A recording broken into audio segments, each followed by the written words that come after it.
Hello, everybody. As you know, I've been doing self care for a while and I've tried to come up with different definitions or ways to show people what self care is over the many years that I've been doing it. But ultimately, I've been coming to the conclusion that self care is almost a symbol of human potential and the ability to achieve something greater than oneself.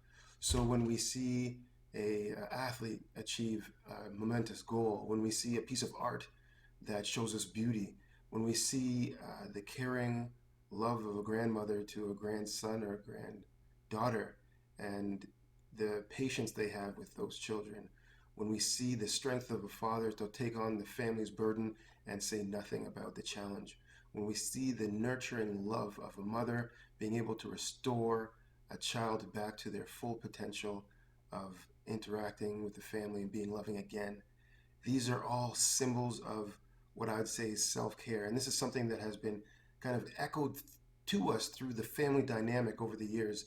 And we've since lost that connectiveness, that thing that is shown but never said, that brings about the feeling and understanding of what self care is, the wisdom passed down from generations to the children. And these lessons have been lost in time due to the speed of life. And if there's one thing I know for sure is that a life that's led pursuing things in the way of getting it done as fast as possible misses out on the whole experience of life itself and the feeling of fulfillment from job done well and also with the full skills of the person and determination to learn new things to bring to the job or art or expression so that we can be proud of our work, proud of ourselves, and push ourselves to the highest potential that we have. Now, this is something that has been talked about in philosophy, in psychology, in you know different realms of health, but not ever in the way of bringing it to everybody.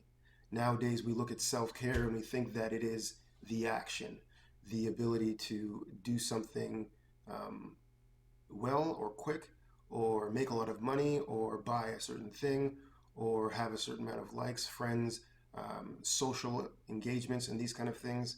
And we've kind of missed the point.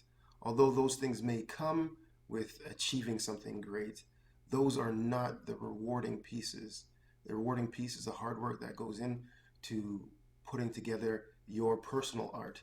And each person does have their, let's call it highest expression. This is something of a kind to Maslow's hierarchy of needs. We have the potential to do very great things. The support that we receive in the pace of life that we live is not very adequate to cultivate the skills needed to push ourselves to this point. And in this way, I think self care echoes to us this potential, this ability. And when we go against this, we have the frustration and annoyance and lack of feeling of fulfillment, kind of urge to do something better or greater. So we generally attach ourselves to some kind of group of people. Essentially, this could be um, a work environment, this can be a sports team, this can be a group of friends, this can be a family unit, this can be almost anything. Culture, community, these things are very powerful in the sense of they bring about the understanding of trying to do more for somebody other than yourself. However, if they're done and take on in a way of sacrifice to be able to allow the rest to gain something, then we're missing the whole picture of self care. And this is to give in abundance, to gain it yourself, and there show the lessons to the younger people, the people coming up that don't necessarily know what it takes to achieve this style of accomplishment. So I just wanted to share that with you. I think it's more representative of what self-care truly is, and to know that at the end of the day, self-care is one of the hardest style of health to achieve, And we can easily see that in any healthcare practice, at the end of the day, they give you something to do at home for yourself. This is often not done, and most practitioners will tell you that their clients rarely do their homework or the thing that they're supposed to work on. They get too busy and that kind of thing. And this is where self care comes in, and you can see why it's so hard to cultivate. But at the end of the day, we also have nobody assisting you in, or assisting the individual in cultivating those skills. What does it take? What kind of patience? What kind of guidance? What kind of steps do you need to go through? What do you already have? How do you learn from the things that you've already been through? And this is the challenge I think that we're put to in this day and age, and we need to rise to this occasion to be able to bestow these quiet environments of silence that bring about the greatest accomplishment in the human individual. And in this way, I think we need to put more effort towards cultivating this kind of society, especially with the challenges that we're facing. We don't really have a choice whether to do it or not. It must happen.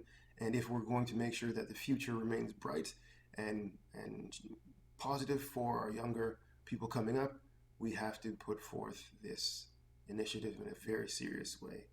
So thank you very much for listening. My name is Noel Miller, expert in self-care, and I was happy to show you or share with you this insight into self-care and really what I would say embodies what it feels like and what it's all about.